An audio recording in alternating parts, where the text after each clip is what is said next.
To hear exclusive audiobooks not available on YouTube, visit the links in the description below. Thank you for your support. Selected Works of Mao Zedong, Volume 3. The Period of the War of Resistance Against Japan, Part 2. Section 7. Oppose Stereotyped Party Writing. This speech was delivered by Comrade Mao Zedong at a cadres meeting in Yan'an. February 8, 1942. Comrade Kai-Feng has just stated the purpose of today's meeting. I now want to discuss the ways subjectivism and sectarianism use stereotyped party writing, or the party eight-legged essay, as their instrument of propaganda or form of expression. We are fighting against subjectivism and sectarianism, but they will still have a hiding place to lurk in if at the same time we do not get rid of stereotyped party writing.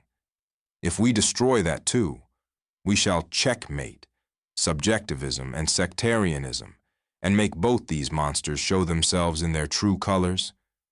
And then we shall easily be able to annihilate them, like rats running across the street with everyone yelling, "Kill them! Kill them!" It does not matter much if a person produces stereotyped party writings only for himself to read. If he passes them on to someone else, the number of readers is doubled, and already no small harm is done. If he has them posted up, mimeographed, printed in newspapers, or published in book form, then the problem becomes indeed a big one, for they can influence many people. And those who produce stereotyped party writing always seek large audiences. Thus it has become imperative to expose and destroy it. Stereotyped party writing is, moreover, one brand of the foreign stereotype, which was attacked by Liu Xun a long time ago. Opposition to stereotyped writing, whether old or new, runs all through Liu Xun's works. The foreign stereotype was developed after the May 4th movement by some shallow bourgeois and petty bourgeois intellectuals, and, disseminated by them, existed for a long time among revolutionary cultural workers. In a number of essays, Liu Xun fought against the foreign stereotype as found in their ranks and condemned it in these terms. A clean sweep should be made of all stereotyped writings, whether old or new. For instance, it is also a kind of stereotype if all one can do is to hurl insults, threaten, or even pass sentence, and merely copy old formulas and apply these indiscriminately to every fact, instead of specifically and concretely using formulas derived from science to interpret the new facts and phenomena which emerge every day. A reply to Chu Shuxia's letter, appended to Giving the Show Away. Why then do we call it the party eight-legged essay? Because besides its foreign flavor, it has some smell of native soil. Perhaps it too can be counted as creative work of a sort. Who says our people have not produced any creative works? Here is one. Stereotyped party writing has a long history in our party. Particularly during the Agrarian Revolution, it sometimes became quite rampant. Viewed historically, stereotyped party writing is a reaction to the May 4th movement. During the May 4th movement, modern-minded people opposed the use of the classical Chinese language and advocated vernacular Chinese, opposed the traditional dogmas, and advocated science and democracy, all of which was quite right. The movement then was vigorous and lively, progressive and revolutionary. In those days, the ruling classes indoctrinated students with Confucian teachings and compelled the people to venerate all the trappings of Confucianism as religious dogma, and all writers used the classical language. In short, what was written and taught by the ruling classes and their hangers-on was in the nature of stereotyped writing and dogma, both in content and in form. That was the old stereotype and the old dogma. A tremendous achievement of the May 4th movement was its public exposure of the ugliness of the old stereotype and the old dogma, and its call to the people to rise against them. Another great and related achievement was its fight against imperialism. but the struggle against the old stereotype and the old dogma remains one of the great achievements of the May 4th movement. Later on, however, foreign stereotyped writing and foreign dogma came into being. Running counter to Marxism, certain people in our party developed the foreign stereotype and dogma into subjectivism, sectarianism, and stereotyped party writing. These are the new stereotype and the new dogma. They have become so deeply ingrained in the minds of many comrades that today we still have a very strenuous job of remolding to do. Thus we see that the lively, vigorous, progressive, and revolutionary movement of the May 4th period, which fought the old feudal stereotyped writing and dogma, was later turned by some people into its very opposite, giving rise to the new stereotyped writing and dogma. The latter are not lively and vigorous, but dead and stiff, not progressive but retrogressive, not revolutionary but obstacles to revolution. That is to say, the foreign stereotyped writing, or stereotyped party writing, is a reaction to the original nature of the May 4th movement. The May 4th movement, however, had its own weaknesses. Many of the leaders lacked the critical spirit of Marxism, and the method they used was generally that of the bourgeoisie, that is, the formalist method. They were quite right in opposing the old stereotype and the old dogma, and in advocating science and democracy. But in dealing with current conditions, with history, and with things foreign, they lacked the critical spirit of historical materialism and regarded what was bad as absolutely and wholly bad, and what was good as absolutely and wholly good. This formalist approach to problems affected the subsequent course of the movement. In its development, the May 4th movement divided into two currents. One section inherited its scientific and democratic spirit and transformed it on the basis of Marxism. This is what the communists and some non-party Marxists did. Another section took the road of the bourgeoisie. This was the development of formalism towards the right. But within the Communist Party, too, the situation was not uniform. There, too, some members deviated, and lacking a firm grasp of Marxism, committed errors of formalism, namely, the errors of subjectivism, sectarianism, and stereotyped party writing. This was the development of formalism towards the left. So it can be seen that stereotyped party writing is no accident, but is, on the one hand, a reaction to the positive elements of the May 4th movement, and on the other, a legacy, a continuation or development of its negative elements. It is useful for us to understand this point. Just as it was revolutionary and necessary to fight the old stereotyped writing and the old dogmatism during the period of the May 4th movement, so it is revolutionary and necessary today for us to use Marxism to criticize the new stereotyped writing and the new dogmatism.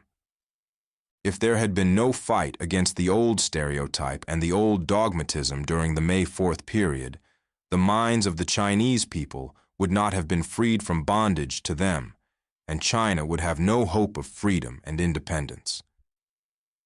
This task was merely begun in the period of the May 4th movement, and a very great effort, a huge job of work on the road of revolutionary remolding, is still necessary to enable the whole people to free themselves completely from the domination of the old stereotype and dogmatism. If today we do not oppose the new stereotyped writing and the new dogmatism, the minds of the Chinese people will be fettered by formalism of another kind. If we do not get rid of the poison of stereotyped party writing and the error of dogmatism found among a section, only a section, of course, of party comrades, then it will be impossible to arouse a vigorous and lively revolutionary spirit, to eradicate the bad habit of taking a wrong attitude towards Marxism, and to disseminate and develop true Marxism. Furthermore, it will be impossible to conduct an energetic struggle against the influence of the old stereotyped writing and dogma among the whole and against that of foreign stereotyped writing and dogma among many of the people, and impossible to attain the purpose of demolishing and sweeping away these influences. Subjectivism, sectarianism, and stereotyped party writing, all three are anti-Marxist and meet the needs not of the proletariat, but of the exploiting classes. They are a reflection of petty bourgeois ideology in our party.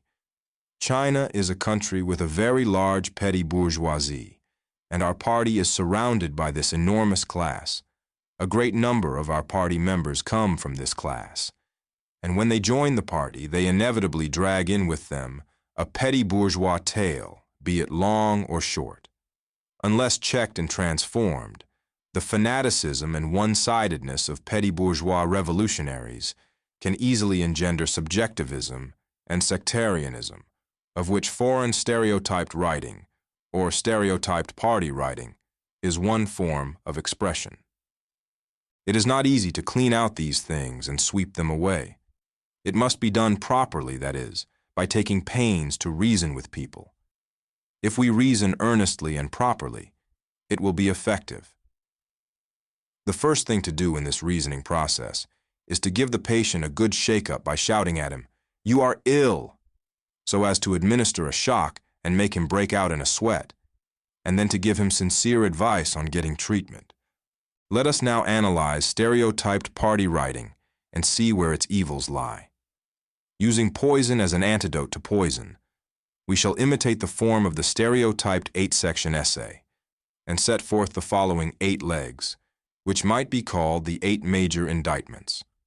The first indictment against stereotyped party writing is that it fills endless pages with empty verbiage. Some of our comrades love to write long articles with no substance, very much like the foot bindings of a slattern, long as well as smelly. Why must they write such long and empty articles? There can be only one explanation. They are determined the masses shall not read them. Because the articles are long and empty, the masses shake their heads at the very sight of them. How can they be expected to read them?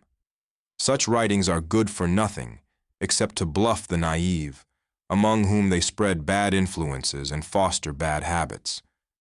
On June 22nd last year, the Soviet Union began waging a gigantic war against aggression, and yet Stalin's speech on July 3rd was only the length of an editorial in our Liberation Daily. Had any of our gentlemen written that speech, just imagine, it would have run to tens of thousands of words at a minimum. We are in the midst of a war, and we should learn how to write shorter and pithier articles. Although there is as yet no fighting here in Yan'an, our troops at the front are daily engaged in battle, and the people in the rear are busy at work. If articles are too long, who will read them? Some comrades at the front, too, like to write long reports. They take pains over writing them and send them here for us to read. But who has the hardihood to read them? If long and empty articles are no good, are short and empty ones any better? They are no good either. We should forbid all empty talk. But the first and foremost task is to throw the long, smelly foot bindings of the slattern into the dustbin. Some may ask, isn't capital very long? What are we to do about that? The answer is simple. Just go on reading it. There is a proverb, sing different songs on different mountains. Another runs, fit the appetite to the dishes and the dress to the figure. Whatever we do must be done according to actual circumstances, and it is the same with writing articles and making speeches. What we oppose is long-winded and empty stereotyped writing. But we do not mean that everything must necessarily be short in order to be good. True, we need short articles in wartime. But above all, we need articles that have substance. Articles devoid of substance are the least justifiable and the most objectionable. The same applies to speech-making. We must put an end to all empty, long-winded speeches. The second indictment against stereotyped party writing is that it strikes a pose in order to intimidate people. Some stereotyped party writing is not only long and empty, but also pretentious, with the deliberate intention of intimidating people. It carries the worst kind of poison. Writing long-winded and empty articles may be set down to immaturity, but striking a pose to overawe people is not merely immature, but downright knavish. Lu Hasun once said in criticism of such people, "Hurling insults and threats is certainly not fighting. What is scientific never fears criticism, for science is truth and fears no refutation. But those who write subjectivist and sectarian articles and speeches in the form of party stereotypes fear refutation, are very cowardly, and therefore rely on pretentiousness to overawe others, believing that they can thereby silence people and win the day. Such pretentiousness cannot reflect truth, but is an obstacle to truth. Truth does not strike a pose to overawe people, but talks and acts honestly and sincerely."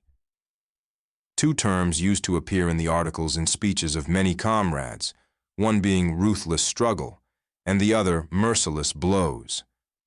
Measures of that kind are entirely necessary against the enemy or against enemy ideology, but to use them against our own comrades is wrong. It often happens that enemies and enemy ideology infiltrate into the party, as is discussed in item 4 of the conclusion of the history of the Communist Party of the Soviet Union, Bolsheviks, short course. Against these enemies, we must undoubtedly resort to ruthless struggle and merciless blows, because the scoundrels use these very measures against the party. If we were tolerant of them, we should fall right into their trap. But the same measures should not be used against comrades who occasionally make mistakes.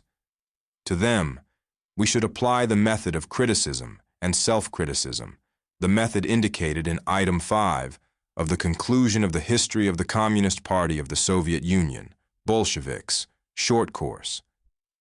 The comrades who in the past loudly advocated ruthless struggle and merciless blows against comrades who occasionally made mistakes did so because, for one thing, they failed to make any analysis of the persons they were dealing with, and for another, they were striking a pose in an effort to intimidate. This method is no good, no matter whom you are dealing with. Against the enemy, this tactic of intimidation is utterly useless, and with our own comrades, it can only do harm.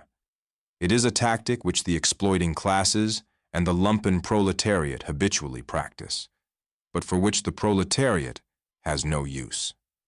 For the proletariat, the sharpest and most effective weapon is a serious and militant scientific attitude. The Communist Party lives by the truth of Marxism-Leninism, by seeking truth from facts, by science, and not by intimidating people. Needless to say, the idea of attaining fame and position for oneself by pretentiousness is even more contemptible. In short, when organizations make decisions and issue instructions, and when comrades write articles and make speeches, they must, without exception, depend on Marxist-Leninist truth and seek to serve a useful purpose. This is the only basis on which victory in the revolution can be achieved. All else is of no avail. The third indictment against stereotyped party writing is that it shoots at random without considering the audience. A few years ago, a slogan appeared on the Yan'an city wall, which read, "Working men and peasants, unite and strive for victory in the war of resistance against Japan." The idea of the slogan was not at all bad, but the character 1, gong meaning working in 12, gong ren meaning working men, was written as 3, with its perpendicular stroke twisted into a zigzag.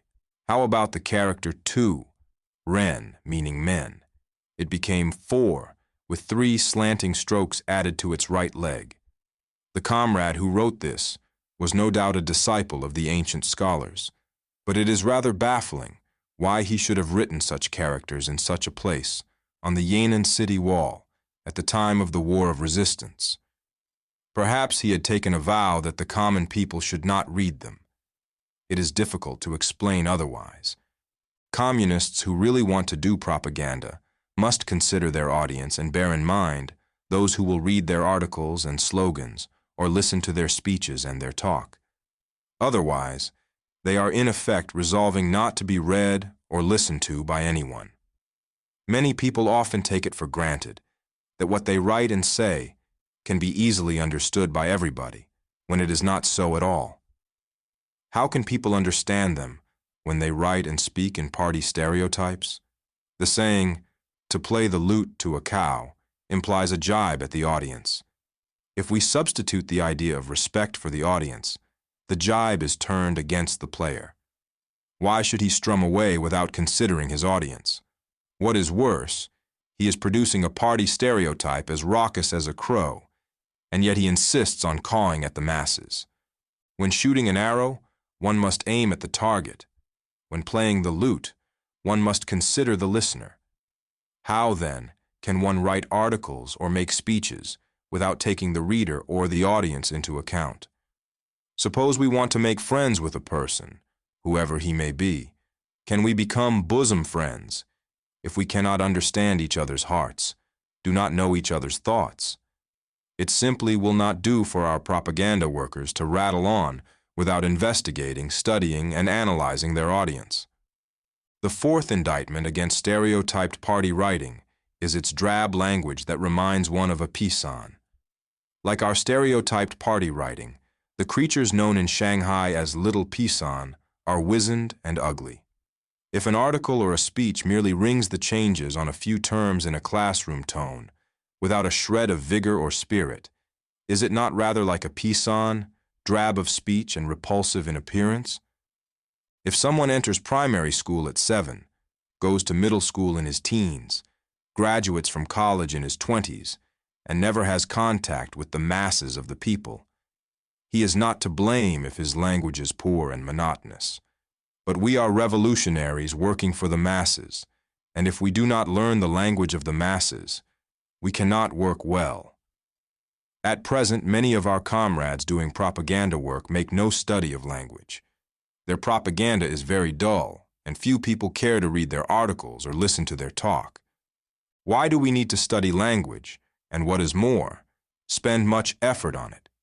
Because the mastery of language is not easy and requires painstaking effort. First, let us learn language from the masses. The people's vocabulary is rich, vigorous, vivid, and expressive of real life. It is because many of us have not mastered language that our articles and speeches contain few vigorous, vivid, and effective expressions and resemble not a hale and healthy person, but an emaciated pisan, a mere bag of bones. Secondly, let us absorb what we need from foreign languages.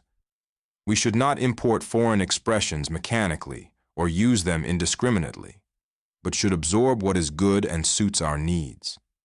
Our current vocabulary has already incorporated many foreign expressions because the old Chinese vocabulary was inadequate. For instance, today we are holding a meeting of kanpu, cadres, and the term kanpu is derived from a foreign word. We should continue to absorb many fresh things from abroad, not only progressive ideas but new expressions as well. Thirdly, let us also learn whatever is alive in the classical Chinese language. Since we have not studied classical Chinese hard enough, we have not made full and proper use of much that is still alive in it. Of course, we are resolutely opposed to the use of obsolete expressions or allusions, and that is final. But what is good and still useful should be taken over. Those who are badly infected by stereotyped party writing do not take pains to study what is useful in the language of the people, in foreign languages, or in classical Chinese, so the masses do not welcome their dry and dull propaganda. And we too have no need for such poor and incompetent propagandists. Who are our propagandists? They include not only teachers, journalists, writers, and artists, but all our cadres. Take the military commanders, for instance. Though they make no public statements, they have to talk to the soldiers and have dealings with the people. What is this, if not propaganda? Whenever a man speaks to others, he is doing propaganda work. Unless he is dumb, he always has a few words to say. It is therefore imperative that our comrades should all study language. The fifth indictment against stereotyped party writing is that it arranges items under a complicated set of headings, as if starting a Chinese pharmacy. Go and take a look at any Chinese pharmacy, and you will see cabinets with numerous drawers, each bearing the name of a drug: tonkel, foxglove, rhubarb, saltpeter. Indeed, everything that should be there. This method has been picked up by our comrades. In their articles and speeches, their books and reports, they use first the big Chinese numerals, second the small Chinese numerals, third the characters for the 10 celestial stems, fourth the characters for the 12 earthly branches, and then capital A, B, C, D, then small a, B, C, D, followed by the Arabic numerals, and what not. How fortunate that the ancients and the foreigners created all these symbols for us so that we can start a Chinese pharmacy without the slightest effort. For all its verbiage, an article that bristles with such symbols, that does not pose, analyze, or solve problems, and that does not take a stand for or against anything, is devoid of real content and nothing but a Chinese pharmacy. I am not saying that such symbols as the 10 celestial stems, etc., should not be used, but that this kind of approach to problems is wrong. The method borrowed from the Chinese pharmacy, which many of our comrades are very fond of, is really the most crude, infantile, and philistine of all. It is a formalist method, classifying things according to their external features instead of their internal relations. If one takes a conglomeration of concepts that are not internally related and arranges them into an article, speech, or report simply according to the external features of things, then one is juggling with concepts and may also lead others to indulge in the same sort of game, with the result that they do not use their brains to think over problems and probe into the essence of things, but are satisfied merely to list phenomena in ABCD order. What is a problem? A problem is the contradiction in a thing. Where one has an unresolved contradiction, there one has a problem. Since there is a problem, you have to be for one side and against the other, and you have to pose the problem. To pose the problem, you must first make a preliminary investigation and study of the two basic aspects of the problem or contradiction before you can understand the nature of the contradiction. This is the process of discovering the problem. Preliminary investigation and study can discover the problem, can pose the problem, but cannot as yet solve it. In order to solve the problem, it is necessary to make a systematic and thorough investigation and study. This is the process of analysis. In posing the problem too, analysis is needed. Otherwise, faced with a chaotic and bewildering mass of phenomena, you will not be able to discern where the problem or contradiction lies. But here, by the process of analysis, we mean a process of systematic and thorough analysis. It often happens that although a problem has been posed, it cannot be solved because the internal relations of things have not yet been revealed, because this process of systematic and thorough analysis has not yet been carried out. Consequently, we still cannot see the contours of the problem clearly, cannot make a synthesis, and so cannot solve the problem well. If an article or speech is important and meant to give guidance, it ought to pose a particular problem, then analyze it, and then make a synthesis pointing to the nature of the problem and providing the method for solving it. In all this, formalist methods are useless. Since infantile, crude, philistine, and lazy-minded formalist methods are prevalent in our party, we must expose them. Only thus can everybody learn to use the Marxist method to observe, pose, analyze, and solve problems. Only thus can we do our work well, and only thus can our revolutionary cause triumph. The sixth indictment against stereotyped party writing is that it is irresponsible and harms people wherever it appears. All the offenses mentioned above are due partly to immaturity and partly to an insufficient sense of responsibility. Let us take washing the face to illustrate the point. We all wash our faces every day, many of us more than once, and inspect ourselves in the mirror afterwards by way of investigation and study, for fear that something may not be quite right. What a great sense of responsibility! If we wrote articles and made speeches with the same sense of responsibility, we would not be doing badly.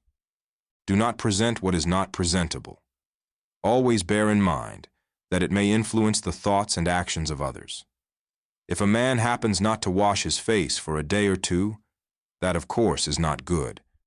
And if after washing he leaves a smudge or two, that too is not so pleasing. But there is no serious danger. It is different with writing articles or making speeches. They are intended solely to influence others. Yet our comrades go about this task casually. This means putting the trivial above the important. Many people write articles and make speeches without prior study or preparation, and after writing an article, they do not bother to go over it several times in the same way as they would examine their faces in the mirror after washing, but instead offhandedly send it to be published. Often the result is 1,000 words from the pen in a stream, but 10,000 lie away from the theme. Talented though these writers may appear, they actually harm people. This bad habit, this weak sense of responsibility, must be corrected. The seventh indictment against stereotyped party writing is that it poisons the whole party and jeopardizes the revolution. The eighth indictment is that its spread would wreck the country and ruin the people. These two indictments are self-evident and require no elaboration.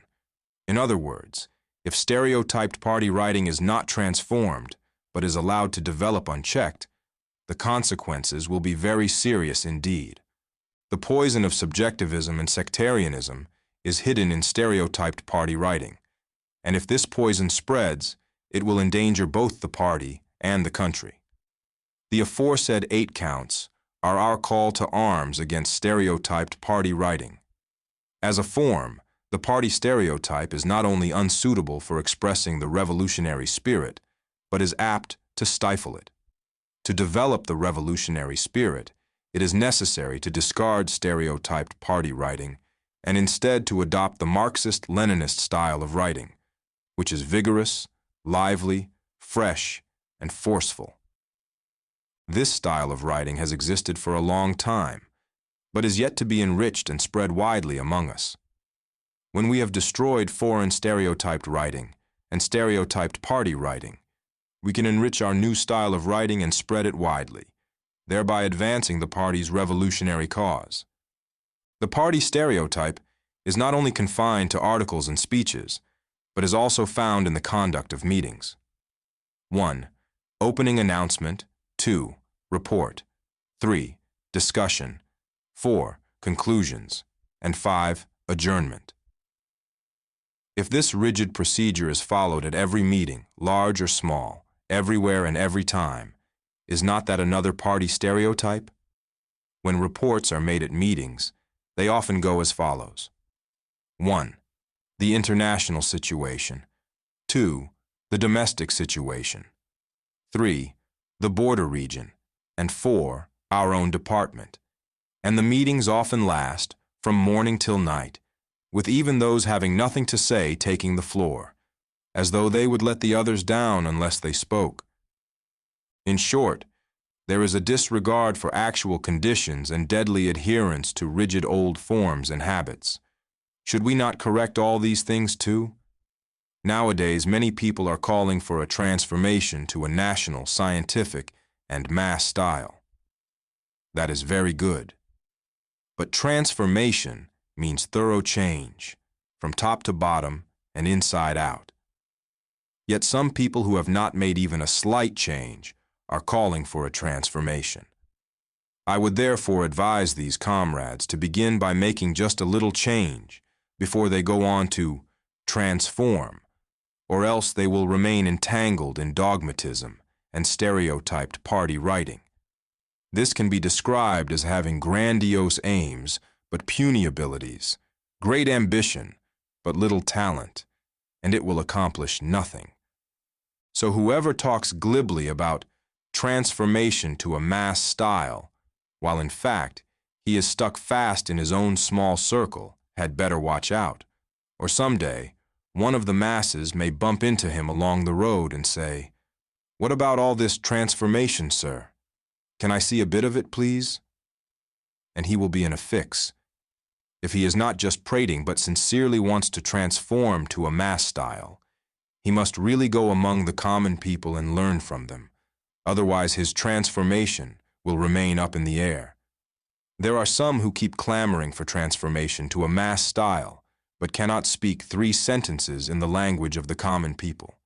It shows they are not really determined to learn from the masses. Their minds are still confined to their own small circles.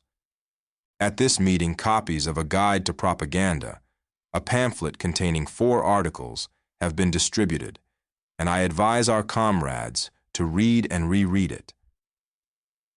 The first piece, composed of excerpts from the history of the Communist Party of the Soviet Union, Bolsheviks, short course, deals with the way Lenin did propaganda work.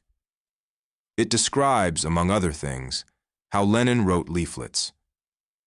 Under Lenin's guidance, the St. Petersburg League of Struggle for the Emancipation of the Working Class was the first body in Russia that began to unite socialism with the working class movement. When a strike broke out in some factory, the League of Struggle, which through the members of its circles was kept well posted on the state of affairs in the factories, immediately responded by issuing leaflets and socialist proclamations. These leaflets exposed the oppression of the workers by the manufacturers, explained how the workers should fight for their interests, and set forth the workers' demands. The leaflets told the plain truth about the ulcers of capitalism, the poverty of the workers, their intolerably hard-working day of 12 to 14 hours, and their utter lack of rights. They also put forward appropriate political demands. Take note, well posted and told the plain truth. Again. With the collaboration of the worker Babushkin, Lenin at the end of 1894 wrote the first agitational leaflet of this kind and an appeal to the workers of the Semyanikov works in St. Petersburg who were on strike. To write a leaflet, you must consult with comrades who are well posted on the state of affairs. It was on the basis of such investigation and study that Lenin wrote and worked. Every leaflet greatly helped to stiffen the spirit of the workers. They saw that the socialists were helping and defending them. Do we agree with Lenin? If we do, we must work in the spirit of Lenin. That is, we must do as Lenin did and not fill endless pages with verbiage or shoot at random without considering the audience or become self-opinionated and bombastic.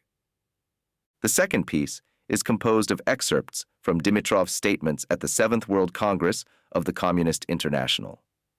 What did Dimitrov say? He said, "We must learn to talk to the masses, not in the language of book formulas, but in the language of fighters for the cause of the masses, whose every word, whose every idea reflects the innermost thoughts and sentiments of millions." And again, "The masses cannot assimilate our decisions unless we learn to speak the language which the masses understand.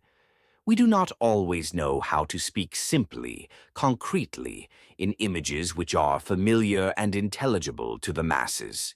We are still unable to refrain from abstract formulas which we have learned by rote. As a matter of fact, if you look through our leaflets, newspapers, resolutions, and theses, you will find that they are often written in a language and style so heavy that they are difficult for even our party functionaries to understand, let alone the rank-and-file workers." well, does not Dimitrov put his finger on our weak spot? Apparently, stereotyped party writing exists in foreign countries as well as in China, so you can see it is a common disease. In any case, we should cure our own disease quickly in accordance with Comrade Dimitrov's injunction. Every one of us must make this a law, a Bolshevik law, an elementary rule. When writing or speaking, always have in mind the rank-and-file worker who must understand you, must believe in your appeal, and be ready to follow you. You must have in mind for whom you write, to whom you speak. This is the prescription made out for us by the Communist International, a prescription that must be followed. Let it be a law for us. The third article, selected from the complete works of Lu Xun, is the author's reply to the magazine The Dipper, discussing how to write. The Dipper was a monthly published in 1931 and 1932 by the League of Chinese Left-Wing Writers. What did Lu Xun say? Altogether, he set forth 8 rules of writing, some of which I shall pick out for comment here. Rule 1. Pay close attention to all manner of things. Observe more, and if you have observed only a little, then do not write. What he says is, pay close attention to all manner of things, not just to one thing or half a thing. He says, observe more, not just take a look or half a look. How about us? Don't we often do exactly the opposite and write after having observed only a little? Rule 2. Do not force yourself to write when you have nothing to say. What about us? Don't we often force ourselves to write a great deal when it is all too clear that there is nothing in our heads? It is sheer irresponsibility to pick up the pen and force ourselves to write without investigation or study. Rule 4. After writing something, read it over twice at least, and do your utmost to strike out non-essential words, sentences, and paragraphs without the slightest compunction. Rather condense the material for a novel into a sketch. Never spin out the material for a sketch into a novel. Confucius advised, think twice, in the Confucian Analects, Book 5, and Han Yu said, a deed is accomplished through taking thought. That was in ancient times. Han Yu, 768 to 824, was a famous Chinese writer of the Tang dynasty. In his essay, The Scholar's Apologia, he wrote, a deed is accomplished through taking thought and fails through lack of thought. Today, matters have become very complicated, and sometimes it is not even enough to think them over 3 or 4 times.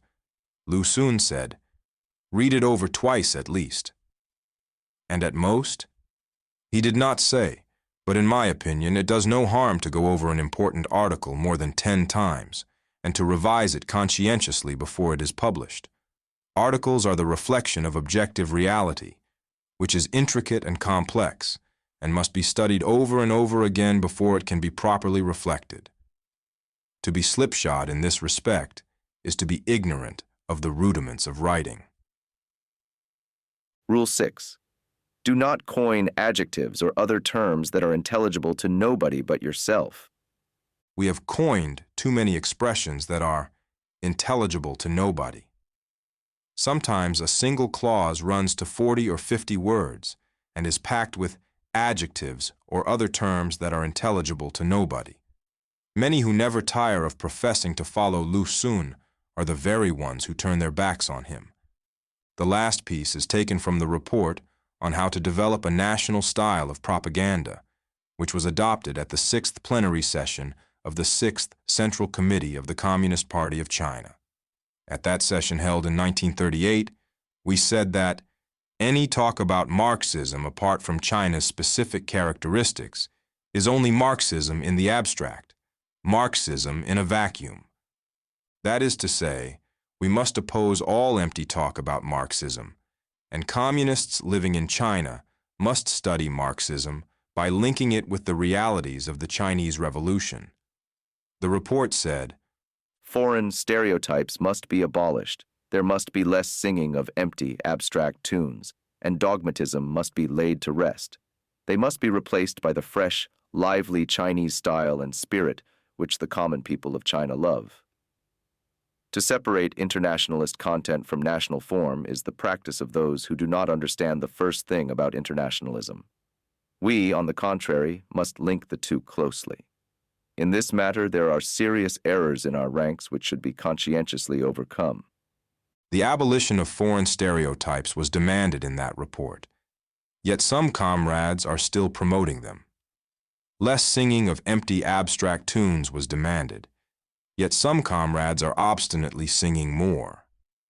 The demand was made that dogmatism be laid to rest, yet some comrades are telling it to get out of bed. In short, many people have let this report, which was adopted at the 6th plenary session, go in one ear and out of the other, as if willfully opposed to it. The Central Committee has now made the decision that we must discard stereotyped party writing, dogmatism, and the like once and or all, and that is why I have come and talked at some length.